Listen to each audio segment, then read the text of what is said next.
Still to come, what is pulmonary hypertension and how do you know if you have it? That's next on MedWatch.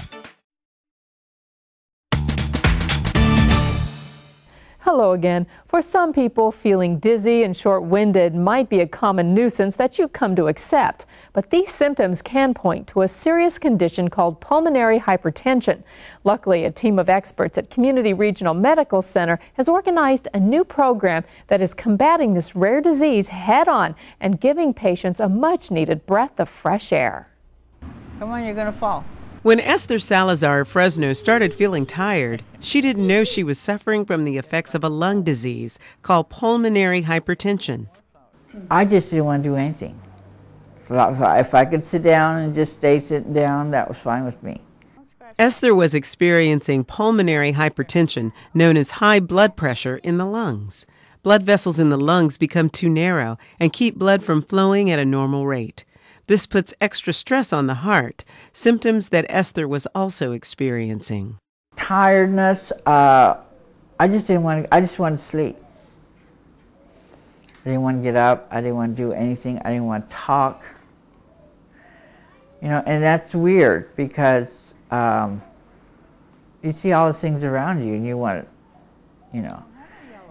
And my husband and he was getting tired of me not saying anything, and that wasn't me.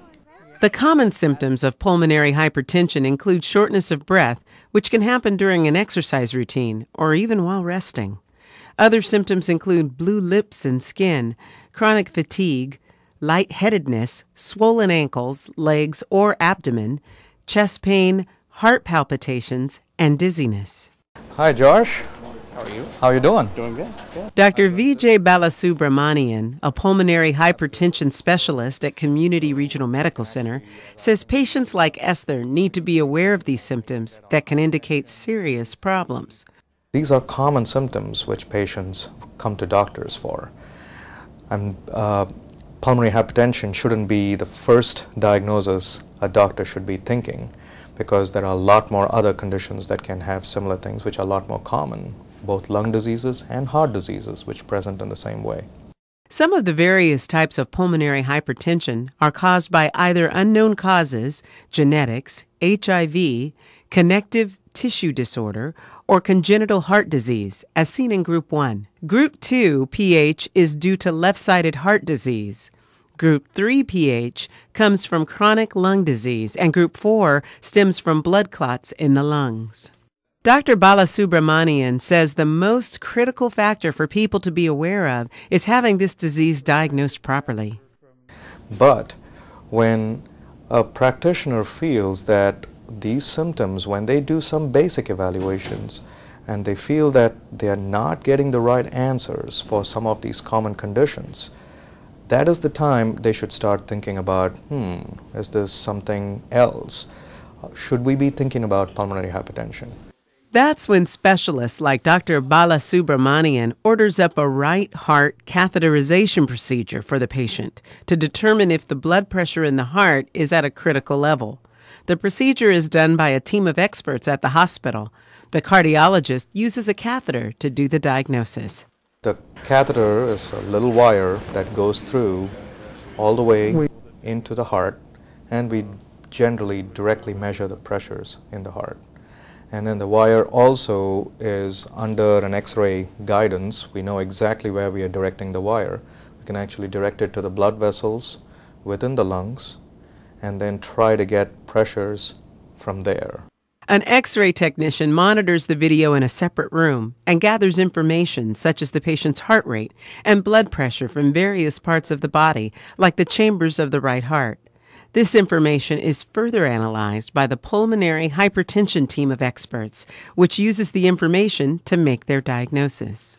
The most important part about pulmonary hypertension is getting it properly diagnosed. And because of these leading-edge procedures and the diligent work of Dr. Balasubramanian and his team at Community Regional, Esther is now doing fine.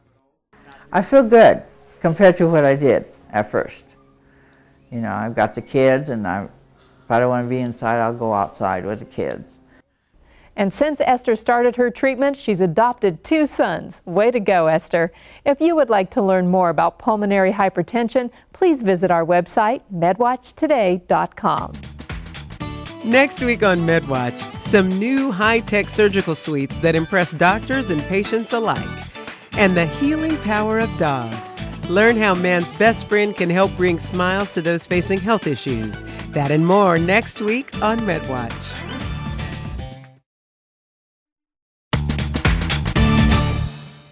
Finally tonight, what a world of choices nurses have these days. We want you to meet this week's healthcare hero who has made quite a career for herself in what's called occupational health. Well, she is currently working to ensure the safety of workers on community medical centers' construction projects. In the past, she's worked on the space shuttle and even at an auto parts manufacturer. Now, by providing on-site safety inspections, drug and alcohol testing, safety orientations, and injury treatment, Nurse Peggy McGinnis is helping to create a safer work environment for all of the construction workers. As she says, a safer work environment means fewer injuries. This project is an OSIP, an owner-controlled insurance program, which means that the owner, Community Medical Centers, is providing all of the insurance. By doing aggressive safety, we can keep our costs down. Similar construction projects of this size, estimated losses would be $747,000 at this point.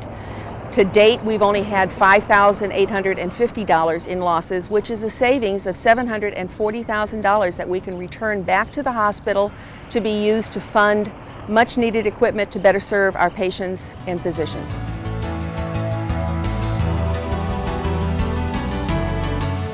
When I went to nursing school, my concept of a nurse was a hospital, a nursing home, a school, or a doctor's office.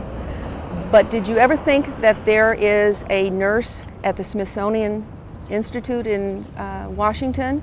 That there's a nurse at the ball game? That there is a nurse at Disneyland or SeaWorld? There are many opportunities for nurses. Any place there are workers, there are likely to be nurses. Occupational health takes care of workers. They sure do. Peggy says some workers say she treats them like their mother, and she responds with, quote, "Your mama fussed at you when you didn't do things right, not because she didn't like you, but because she cared about you." Peggy says it's her job to send everyone home in one piece every single day. And for doing just that, Peggy, you are this week's healthcare hero. Soon on MedWatch, you'll meet a woman who works by her side in the field.